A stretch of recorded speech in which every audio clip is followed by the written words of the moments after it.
assemblés, quand deux, trois sont assemblés en son nom, il est au milieu, il est au milieu d'eux, il est au milieu de nous ce matin. Est-ce qu'on le réalise?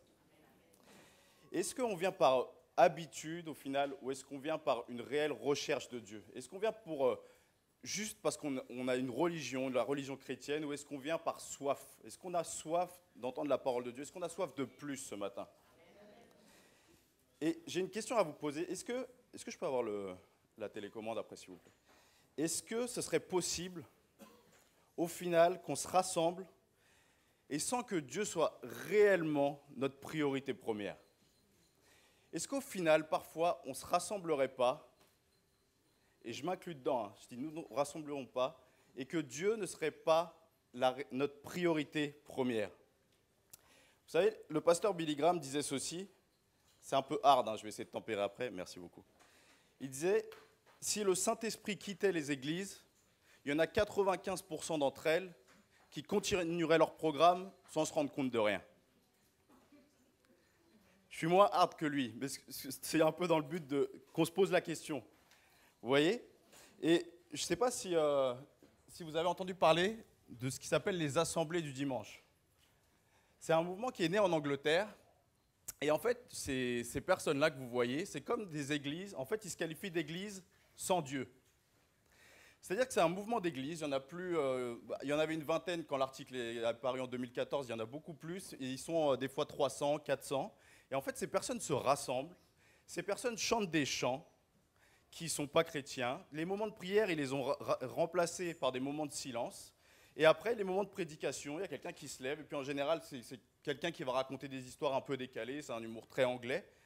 Et c'est une fille en fait qui est à l'initiative de ce mouvement, qui a un arrière-plan chrétien anglican et qui, au bout d'un moment, ne croyait plus en Dieu. Mais elle s'est rendue compte que l'Église lui manquait. Donc, elle a créé ce qu'ils appellent l'Église sans Dieu. Et vous voyez, l'ennemi de nos âmes ne va pas enlever Dieu comme ça de nos églises.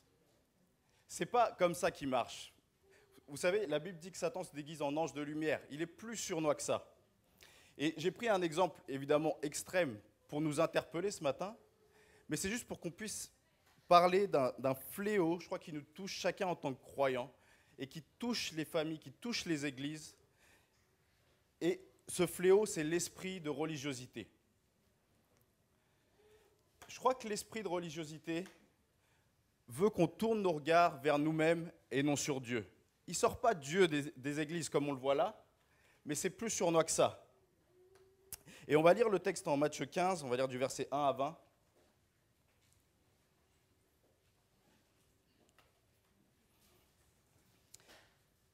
Je n'ai pas mis sur le PowerPoint le texte, donc je vous laisse suivre sur vos Bibles.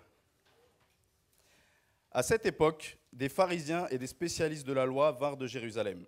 Ils abordèrent Jésus pour lui demander « Pourquoi tes disciples ne respectent-ils pas la tradition des ancêtres? Car ils ne se lavent pas les mains selon le rite usuel avant chaque repas. Et vous, répliqua-t-il, pourquoi désobéissez-vous à l'ordre de Dieu lui-même pour suivre votre tradition? En effet, Dieu a dit « Honore ton père et ta mère ». Mais vous, qu'enseignez-vous? Qu'il suffit de dire à son père ou à sa mère « Je fais offrande à Dieu d'une part de mes biens avec laquelle j'aurais pu t'assister » pour ne plus rien devoir à son père ou à sa mère. Ainsi, vous annulez la parole de Dieu et vous la remplacez par votre tradition. Hypocrite, Ésaïe vous a fort bien dépeint dans sa prophétie. Ce peuple m'honore du bout des lèvres, mais au fond de son cœur, il est bien loin de moi. Le culte qui me rend n'a aucune valeur, car les enseignements qu'il donne ne sont que des règles inventées par les hommes. Alors Jésus appela la foule et lui dit « Écoutez-moi et comprenez-moi bien. Ce qui rend un homme impur, ce n'est pas ce qui entre dans sa bouche, mais ce qui en sort. » Alors les disciples s'approchèrent de lui pour lui faire remarquer « Sais-tu que les pharisiens ont été très choqués par tes paroles ?» Il leur répondit « Toute plante que mon Père céleste n'a pas lui-même plantée sera arrachée. Laissez-les. Ce sont des aveugles qui conduisent d'autres aveugles. Or, si un aveugle en conduit un autre, ils tomberont tous deux dans le fossé. » Pierre intervint en disant « Explique-nous la comparaison de tout à l'heure. » « Et quoi ?» répondit Jésus. « Vous aussi, vous ne comprenez pas? Ne saisissez-vous pas que tout ce qui entre par la bouche va dans le ventre, puis est évacué par voie naturelle, mais ce qui sort de la bouche vient du cœur, et c'est cela qui rend l'homme impur. Car c'est du cœur que proviennent les mauvaises pensées qui mènent au meurtre, à l'adultère, à l'immoralité, au vol, au faux témoignage, au blasphème. Voilà ce qui rend l'homme impur. Mais manger sans s'être lavé les mains ne rend pas l'homme impur. J'aimerais voir plusieurs choses avec vous ce matin.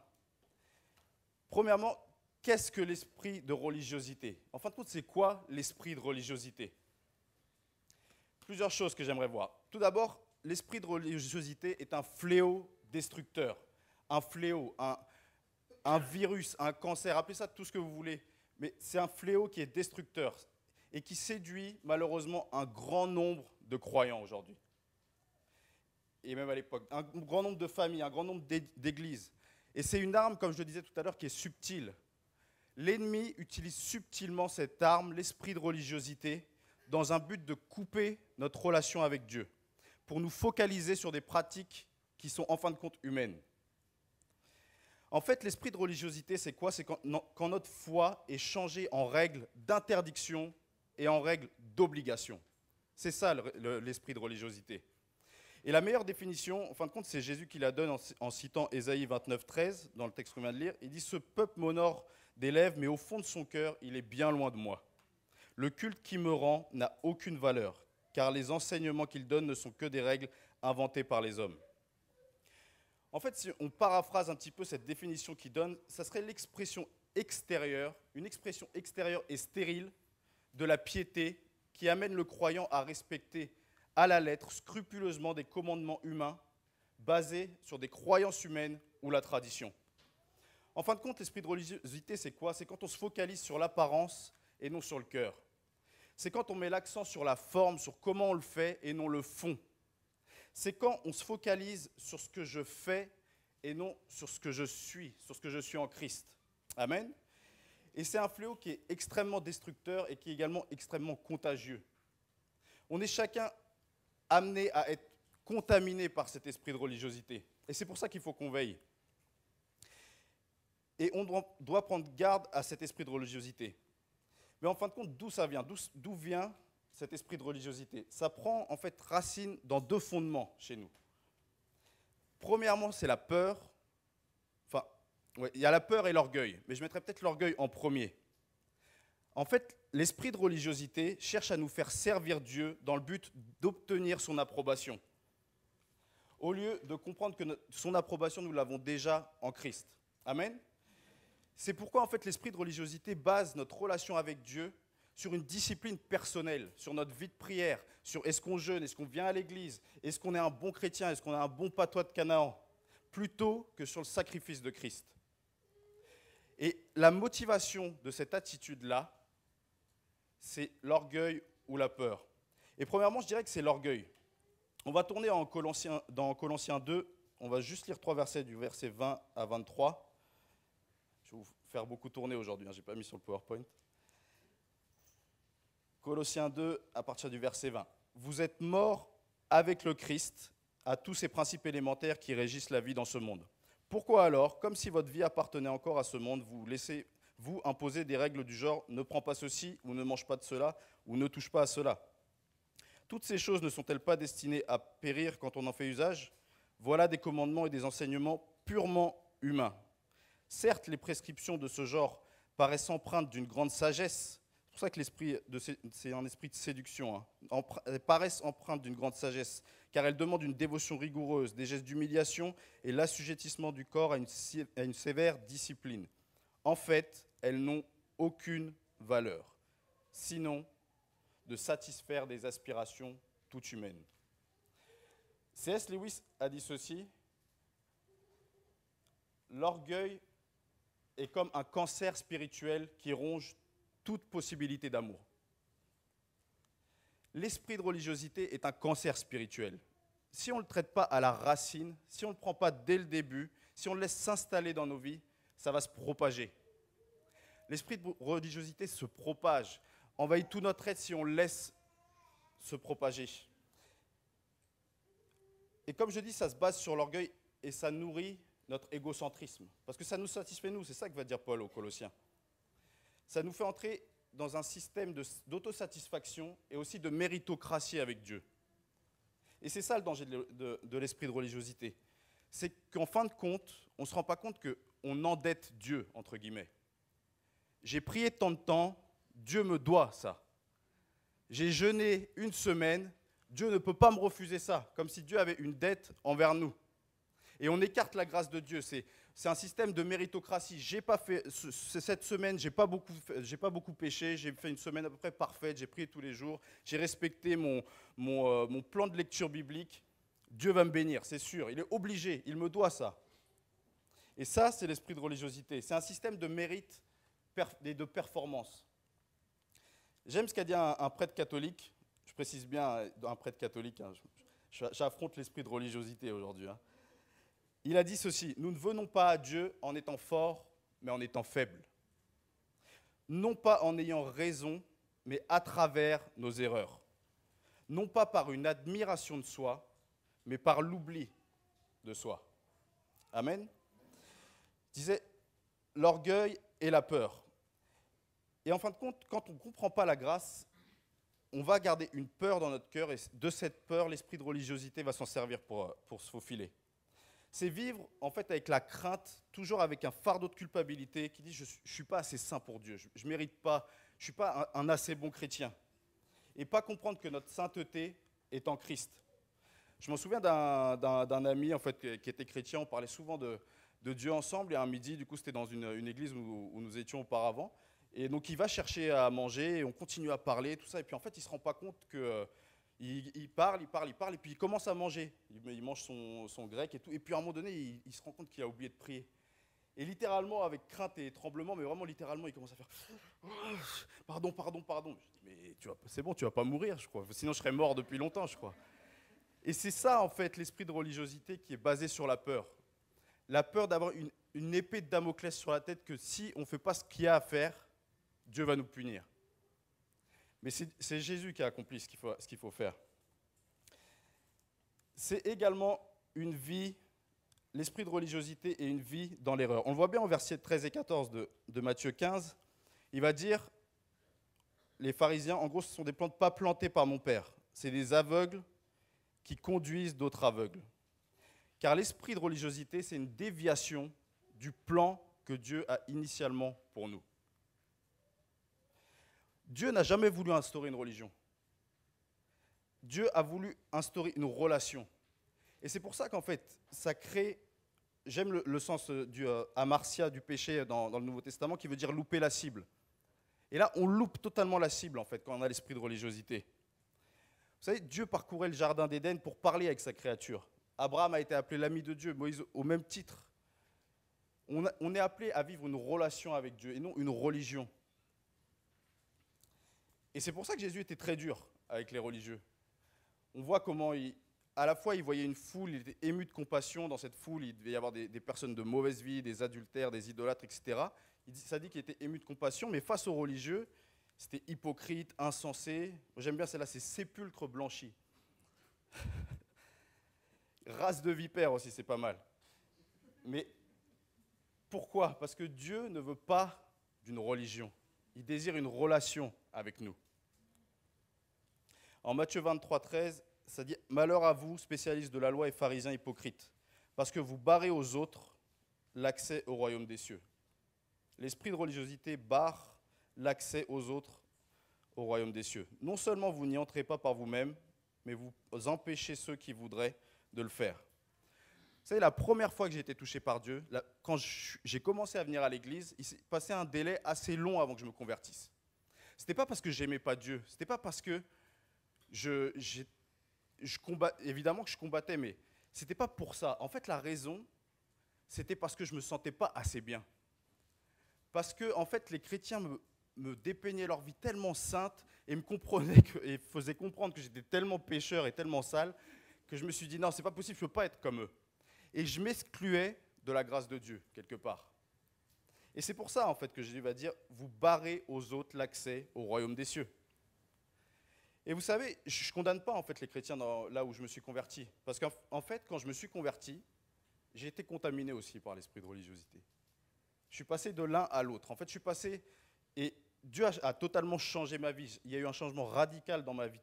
Il y a eu plein de choses qui me liaient, qui ont été brisées. Je vivais dans la liberté, mais en même temps, j'ai été induit en erreur et j'ai été tout de suite séduit par l'esprit de religiosité. J'ai commencé à plus m'habiller comme avant, je commençais à être dur. J'exigeais, en fait, ce que moi j'exigeais à moi-même, je l'exigeais aux autres. J'étais devenu un petit légaliste, un petit chrétien, pentecôtiste, ADD. Ça y est, t'as ta carte de membre, vas-y. Et ça, c'est le danger. Et on ne m'a pas poussé à le faire, en fait. On ne m'a pas dit, tu dois faire ça C'est pas quelqu'un qui m'a dit de le faire. C'est l'esprit de religiosité qui contaminait les personnes avec qui j'étais, qui m'a poussé à le faire, qui m'a séduit à le faire. L'esprit de religiosité, c'est également une déconnexion du cœur. Du verset 18 à 20, Jésus va dire « Mais ce qui sort de la bouche vient du cœur, et c'est cela qui rend l'homme impur. Car c'est du cœur que proviennent les mauvaises pensées qui mènent au meurtre, à l'adultère, à l'immoralité, au vol, etc. » En fait, l'esprit de religiosité va déconnecter ce que nous faisons et ce que nous faisons pour Dieu avec le cœur. Vous savez, le mot cœur revient plus de 1000 fois dans la Bible. Dieu s'attache vraiment à notre cœur. Et l'esprit de religiosité va créer une déconnexion. Vous savez, on peut chanter des louanges, on peut prier même, on peut servir Dieu en étant déconnecté de Dieu avec notre cœur. Et je crois que David avait conscience de cela. Quand il dit « reçois favorablement les paroles de ma bouche », juste après, il va dire « et les sentiments de mon cœur ». Il dit « les paroles de ma bouche », parce qu'évidemment qu'il faut qu'il y ait une expression de notre foi. Mais tout de suite après, il va dire « et les sentiments de mon cœur », parce qu'il sait que c'est là, en fait, la racine. Donc, quel est, en fin de compte, le but, c'est la deuxième chose que je voudrais voir avec vous, de l'esprit de religiosité. En fin de compte, c'est une vie sans Christ, sans puissance, et une vie stérile, une vie qui ne porte pas de fruits. C'est ça le but de l'esprit de religiosité. La première chose, c'est l'esprit de religiosité tente à retirer Christ de nos vies. Tout ce que les religieux voulaient, en fin de compte, c'était que Jésus meure. Hein. On le voit, vous pouvez le lire à travers les Écritures, c'était leur but. Et même là, on voit au verset 1 et 2, les pharisiens et spécialistes vinrent de Jérusalem, ils vinrent pour le piéger, pour lui demander pourquoi est-ce qu'ils font ci, est-ce qu'ils font ça. Et l'esprit de religiosité, c'est vraiment subtil, mais nous pousse à vivre une vie sans Jésus. Retourner, en fin de compte, à la chair, à notre égocentrisme naturel, à moi. En fait, ce qui est intriguant, c'est qu'on n'a pas de mal à rentrer dans la vie chrétienne par la grâce. On comprend la grâce de Dieu, on comprend la croix. Mais par contre, on a tendance à continuer par nous-mêmes et à se remettre sous la loi. D'ailleurs, c'est tout le sujet de l'Épître aux Galates. Vous voyez même que Paul va dire aux Galates, au verset 6 et 7 du premier chapitre, « Je m'étonne de la rapidité avec laquelle vous abandonnez celui qui vous a appelé par la grâce de Christ pour vous tourner vers un autre évangile, comme s'il pouvait y avoir un autre évangile. Mais il y a des gens qui sèment le trouble parmi vous et qui veulent renverser l'évangile de Christ. » L'esprit de religiosité veut chasser Jésus de nos vies, veut qu'on continue par nous-mêmes, qu'on se remette sous la loi. Vous savez, c'est triste, hein, et je ne le dis pas avec un jugement, mais il y a des églises aujourd'hui où Jésus n'est pas prêché. Hein, où vous venez dimanche après dimanche, et puis subtilement, en fait, vous vous rendez compte que c'est du coaching, c'est de la psychologie, c'est les 7 pas vers la victoire, c'est comment régler mes problèmes. Et Jésus, la croix, n'est jamais prêché. Ce que désire faire l'esprit de religiosité, c'est aussi prendre la place du Saint-Esprit. Vous savez, la Bible parle du Saint-Esprit comme l'Esprit de Christ. Et le but, c'est de prendre sa place. Et comme je le disais tout à l'heure, Billy Graham, en fait, c'est vraiment hard, hein, la phrase qu'il a dit, mais je comprends en fait le sens et ce qu'il veut dire. 95% des églises continueraient leur programme comme si de rien n'était si le Saint-Esprit venait à les quitter. En fait, on peut mettre en place des programmes, on peut mettre en place tout un tas de réunions, tout un tas de choses pour distraire les chrétiens. On peut faire des réunions, faire des sorties, on peut faire des choses plutôt que de les rapprocher de Dieu. Et c'est pour ça qu'en fait, parfois, les résultats sont si faibles. Parce que ce n'est pas motivé, en fait, ce n'est pas les bonnes motivations. Mais on fait ce qu'il y a à faire. Mais l'ennemi, en fait, va tout faire justement pour qu'on remplace le Saint-Esprit par l'esprit de religiosité. Mais vous savez, l'esprit de religiosité n'a aucune puissance face au péché. C'est le Saint-Esprit qui en a une. Vous savez, levez-vous contre votre péché. Je parle en connaissance de cause au début de ma vie chrétienne, le nombre de fois où j'ai dit c'est bon, j'arrête. Ça ne marche pas en fait ça. Et ça, c'est l'esprit de religiosité qui veut nous faire croire qu'il a une certaine puissance. L'esprit de religiosité n'a aucune puissance face au péché. Il n'a aucune puissance face à nos difficultés, à nos épreuves de la vie. Il n'a aucune puissance face à la tentation, lorsque nous sommes tentés. Il n'a aucune puissance face à l'ennemi. Quand vous êtes confronté au monde des ténèbres, je vous assure que ce n'est pas votre patois de Canaan ou, comme disait Blanchard, répéter au nom de Jésus 20 fois qui va changer quelque chose. Ce n'est pas la religiosité, ce n'est pas l'esprit de religiosité qui a une puissance, c'est le Saint-Esprit. Amen. Mais son but, par contre, va être de nous faire croire qu'on peut se reposer sur lui dans nos combats. Et encore une fois, c'est subtil, on ne se rend pas compte, c'est quelque chose qui nous contamine et c'est très très subtil. Mais on ne peut pas, en fait, nous, en tant qu'humains, se dresser, parce que l'esprit de religiosité pointe vers la chair, hein, et on ne peut pas, nous dresser face à nos difficultés, face à nos péchés, ça ne marche pas. Vous savez, l'ennemi connaît l'être humain depuis la première génération, hein. Il nous connaît par cœur, il connaît toutes les techniques. Si on y va par nos propres forces, ça ne marche pas. Je me souviens quand je faisais des sports de combat, à l'époque où j'avais un dos encore, à un moment donné, à l'entraînement, en fait, j'avais fait un combat d'entraînement avec un gars qui... Vraiment petit gabarit, il devait faire 50-60 kilos, donc 4-5 kilos de moins que moi. Et en fait, je ne comprenais pas en fait, que j'arrivais pas à avoir le dessus sur lui. Et j'avais l'impression de me battre avec une anguille, j'arrivais pas à l'attraper, etc. Et à un moment donné, donc à la fin de l'entraînement, je dis à un gars, mais c'est quoi son problème à lui? Je comprends pas en fait, je fais le double de lui et ça marche pas. Après il dit non, mais le gars avec qui tu viens de battre, c'est un gars qui était encore au championnat d'Europe il y a 1 mois. Je dis ah oui d'accord, ok.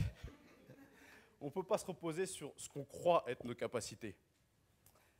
C'est ni par force, ni par puissance, mais c'est par l'Esprit de Dieu. Amen. L'esprit de religiosité, son but va être aussi qu'on ait une vie de stérilité, qui ne porte pas de fruits. C'est ça son but.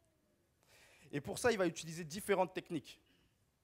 Premièrement, la technique de l'illusionniste, que j'appelle la technique de l'illusionniste, d'endormissement. Matthieu 23, 24 va dire « Guide d'aveugle que vous êtes, vous prenez soin de filtrer vos boissons pour éliminer le moindre moucheron et vous avalez le chameau tout entier. » En fait, ce que l'esprit de religiosité va faire, c'est vouloir nous faire majorer sur des choses mineures.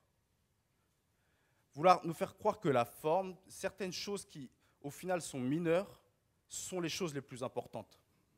Et c'est ça la technique de l'illusionniste. Vous savez, les illusionnistes, c'est ça. Ils focalisent notre regard quelque part et en même temps, ils font leur tour autre part. C'est pour ça que j'appelle ça. Ou la technique de l'endormissement. Et il y a plein de chrétiens, et je m'inclus dedans, à chaque fois, on se fait endormir par l'esprit de religiosité. Vous savez, je parle souvent avec des chrétiens. C'est normal, je ne sais pas pourquoi je précise. Et je me souviens des conversations que j'ai eues, notamment avec des gars qui sont à fond sur la théorie du complot, les Illuminati, tout ça. Je ne dis pas que ça n'existe pas, mais je pense que des fois, on y attache beaucoup d'importance et quelque part, on néglige la souveraineté de Dieu. Bref, et en fait, ces gars-là vont te dire, mais t'as pas vu dans le clip de Rihanna ou dans le clip de Beyoncé, quand tu regardes au fond, il y a un triangle et tout, mais attends. Tu regardes des clips de Rihanna et Beyoncé qui doivent être dans le top 10 des femmes les plus belles du monde et qui sont à moitié dénudées dans leurs clips. Mais par contre, en fait, toi, tu te focalises sur le truc. Je crois que tu as un problème. Il faut qu'on prie pour toi. Vous voyez le décalage? En fait, quel est le problème? Le problème, c'est que fondamentalement, ils regardent des clips de femmes dénudées, non? Le triangle, le supposé triangle au fond de la salle, c'est secondaire. Une vie de stérilité aussi par l'habitude. En fait, on fait les choses parce qu'on doit les faire, mais il n'y a pas de vie. C'est ça la religion. On les fait parce qu'il faut les faire, mais il n'y a pas de vie, ça tourne en rond. Au final, c'est un petit peu comme tous les parents savent que c'est. Vous allez dire, j'ai confisqué ça à mon fils. En fait, c'est un petit peu comme ça. Vous voyez ce que c'est les parents? Le nouveau jouet à la mode s'appelle un hand spinner. Ok, c'est le grand jouet à la mode, donc ça tourne en rond. Mais ça ne sert à rien. Vous voyez? Il y en a qui disent que ça déstresse. Moi, je dis, si tu as 8 ans et que tu es stressé, c'est que tu as un problème à la base. Mais, vous voyez, c'est un petit peu ça. C'est un petit peu, là, je dois lire ma Bible. Là, je dois aller à la réunion du dimanche. Là, la réunion de prière. Bon, celui-là, facultatif. Ça, c'est mon plan de lecture biblique. Là, c'est être gentil. Et voilà, je fais tourner. Puis à un moment donné, ça ralentit. Donc là, je vais à une petite conférence. Ça y est, je refais tourner. Mais en fin de compte, on tourne en rond. C'est stérile. Il n'y a aucun fruit qui est porté. Et c'est ça, en fait, que l'esprit de religiosité veut faire dans nos vies, c'est de rendre notre vie stérile. C'est d'apporter aussi la routine de nos vies quotidiennes dans l'Église. Vous savez, nos vies sont routinières, hein, ça par contre, on peut pas... enfin, c'est la réalité de la vie. C'est métro, boulot, dodo, on s'occupe de la famille. Le samedi, on fait tout ce qu'on n'a pas eu le temps de faire, il y a les courses, etc. Après le dimanche, il y a l'église. C'est enfin un truc qui change. Mais souvent, on vient et on s'assoit à la même place. Vous voyez, on est des créatures de l'habitude. Je m'inclus dedans, hein, je dis nous, hein, moi je suis toujours assis à la même place aussi. Hein. Mais la vie avec Dieu n'a rien de routinier. C'est ce que l'ennemi veut nous faire croire, mais il n'y a rien de routinier avec Dieu. Amen. Alors on a vu qu'est-ce que l'esprit de religiosité, quel est son but. Donc on va voir maintenant comment s'en débarrasser. J'ai fait une petite liste de questions, c'est non exhaustif, c'est juste ce qui me passait par la tête. Et la réponse à ces questions va déterminer si on est un petit peu infecté ou pas. Moi, un peu. Est-ce que je suis sans cesse dans la culpabilité? Est-ce que ma relation avec Dieu est une relation où je suis tout le temps sous la culpabilité? Je ne fais pas assez bien. Quand je fais quelque chose qu'il ne faut pas, j'ai l'impression que Dieu va me faire mourir sur place. Est-ce que je suis sans cesse dans la culpabilité? Est-ce que je suis dans une relation donnant-donnant avec Dieu, comme on l'a dit tout à l'heure, la méritocratie? Est-ce que j'éprouve une certaine satisfaction personnelle quand je fais ce qu'il faut? Est-ce que quand j'ai fait un service pour Dieu, ou quand j'ai donné à quelqu'un, ou quand j'ai fait quelque chose de bien, est-ce que quelque part ça me fait des petits guillis au ventre? Je suis une bonne personne. Ça, c'est révélateur aussi. Notre fierté doit être en Christ. Hein. Est-ce que je confonds compensation et repentance? Est-ce que quand je pêche ou quand je vis une vie dans le péché et que je ne règle pas ça, est-ce qu'au lieu de me repentir, je vais rentrer dans un système de compensation? Ok, là je vis une vie, je suis dans une relation, c'est pas correct, mais par contre là je ne vais pas louper une réunion à l'église, je vais lire ma Bible tous les jours. Voilà, ça équilibre la balance. Est-ce que je confonds compensation et repentance? De quelle manière est-ce que je perçois le monde extérieur? Très important. Est-ce que je suis indigné face au monde extérieur, ou est-ce que j'ai certes une indignation de leurs actes, mais j'ai de la compassion aussi, comme Christ avait quand il voyait la foule? De quelle manière le monde extérieur me perçoit? Si on ne vit pas de persécution, ce n'est pas normal. Mais en même temps, si on est tout le temps persécuté, si vos collègues de travail vous trouvent complètement louche, à un moment donné, est-ce qu'il n'y a pas un esprit de religiosité quelque part? Est-ce qu'il n'y a pas un décalage? Est-ce qu'on est vraiment celle de la terre, ou est-ce qu'on est... vous voyez? Qu'est-ce que la nouveauté pour l'œuvre de Dieu suscite chez moi? Enthousiasme ou agacement? Que ce soit dans l'église ou à l'extérieur, les nouvelles œuvres qui se créent, les choses qui ne ressemblent pas à ce qu'on a fait. Est-ce que ça crée de l'enthousiasme, c'est bien, c'est fait pour Dieu, ou est-ce que ça crée une sorte d'agacement? Non, ça ne doit pas se faire comme ça. Voilà quelques questions qui peuvent diagnostiquer un esprit de religiosité. Alors, comment se débarrasser de l'esprit de religiosité? Premièrement, une vie centrée sur Christ et non sur la religion, très important. Non sur la religion, non sur un mouvement, non sur la tradition, que ce soit culturelle ou d'église dont vous êtes venu, mais sur Christ. Il n'y a aucun autre nom qui a été donné pour nous sauver. Hein. Ce n'est pas une église qui nous sauve. Et il faut comprendre aussi que la grâce n'est pas seulement un concept, mais une personne, et que c'est la personne de Christ. En fait, si on enlève de l'équation de la grâce Jésus, il n'y a plus de puissance, ça devient faible. Et le but de l'ennemi est toujours de séparer la grâce de la vérité. C'est quelque chose qu'il fait souvent, il va vouloir séparer la grâce de la vérité, alors que c'est la même personne. Et comprenez mon propos, hein. Je ne suis pas en train de dire que La grâce, c'est une excuse pour pécher, que c'est du all-inclusive, là, comme dans les hôtels, on a un bracelet, on a le bracelet de la grâce, on peut tout faire. C'est pas ça mon point. Mais ce que je dis aussi, c'est que l'esprit de religiosité, le légalisme, ne peut rien faire et ne peut rien accomplir. L'esprit de religiosité, tout comme le péché, va nourrir notre chair. Vous voyez? Il n'y a pas grande différence. Hein. La religion, en fin de compte, qu'est-ce qu'elle fait? Elle va plaire à l'homme. Elle nous plaît à nous. Elle plaît à celui aussi qui est dans le même mouvement que nous. Et elle cherche la gloire de l'homme.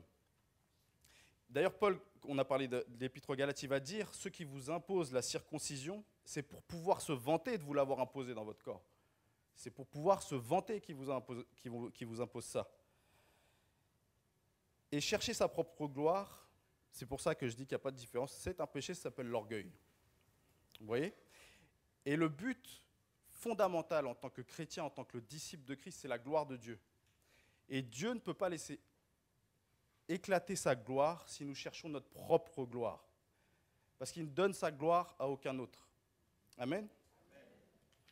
C'est pour ça qu'il faut vraiment comprendre, parce que il y a quelqu'un qui a dit ça un jour, j'ai trouvé ça tellement fort, il a dit les attaques contre la moralité se font toujours à l'extérieur de l'Église.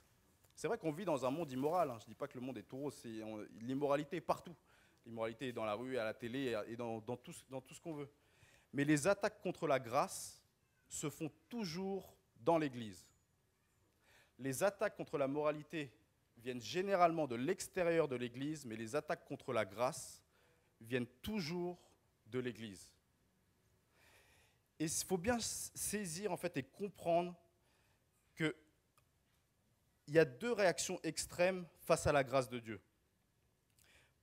Déjà, premièrement, il y a le légalisme, justement celui qui a l'esprit de religiosité. Lui, il croit justement que la vie chrétienne, c'est une liste de choses à faire et pas faire. Et ça dépend de son obéissance, de sa vie avec Dieu. Et de l'autre côté, l'autre extrême, on a ce qu'on appelle les antinomistes.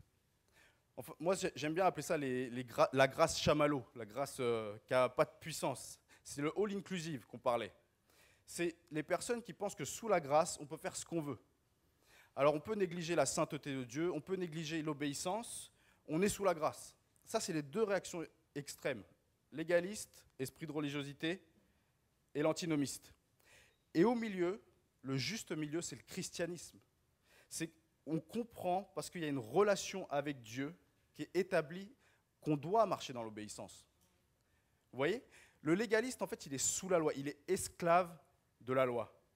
Et l'antinomiste est quelque part esclave du péché. Il ne marche pas dans l'obéissance, il n'y a pas de puissance dans sa vie. Mais le christianisme véritable est en Christ.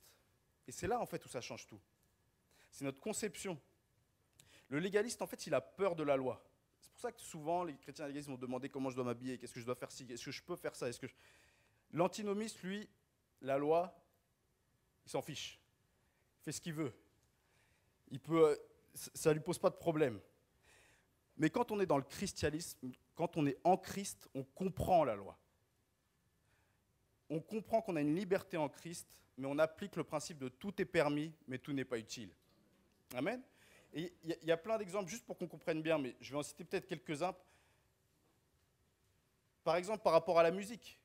Vous voyez, il y a d'un côté les chrétiens légalistes qui vont dire non, il ne faut pas écouter de musique du monde, etc. D'un autre côté, les antinomistes vont écouter toutes sortes de choses. Mais il y a le juste milieu, en fait, tant que ce n'est pas contre Dieu, tant qu'il n'y a pas d'immoralité dans ce qu'on écoute, on peut écouter, c'est correct. Par contre, à un moment donné, en fait, quand on doit louer Dieu, quand on se met à genoux, ce n'est pas de la musique du monde qu'on écoute. Vous voyez, il y a un équilibre. On a un Dieu d'équilibre. Par rapport à l'alcool aussi, les chrétiens légalistes souvent ne veulent pas boire d'alcool. Ils disent, et je ne parle pas de ceux qui ont eu un problème avant, ils disent non, l'alcool, etc. Alors qu'il n'y a pas de commandement qui dit de ne pas boire d'alcool. Par contre, l'antinomiste, lui, va boire autant d'alcool qu'il veut, mais il n'y a pas de témoignage avec. Il peut faire des soirées avec ses collègues, se retrouver aussi dans un état pathétique que tout le monde, et lui, ça ne le dérange pas, mais il n'y a pas de témoignage. Tandis que la sobriété, le christianisme marche dans le contrôle, en fait, c'est le juste milieu. Vous savez, même, c'est pareil au niveau de l'habillement. Hein.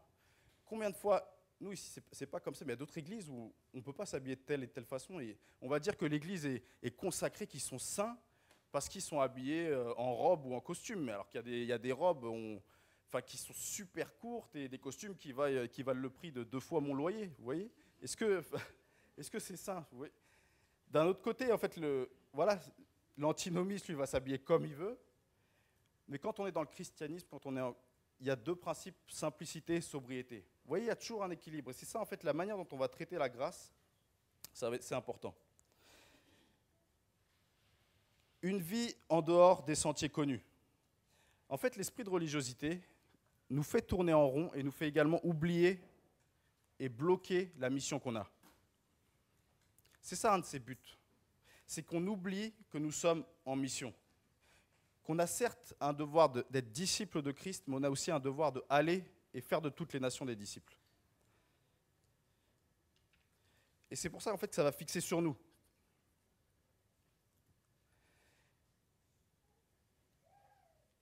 Également, comment s'en débarrasser? Une ouverture à l'esprit. Et je ne dis pas, en fait, que tous les mouvements, il y a des mouvements loufoques. Hein.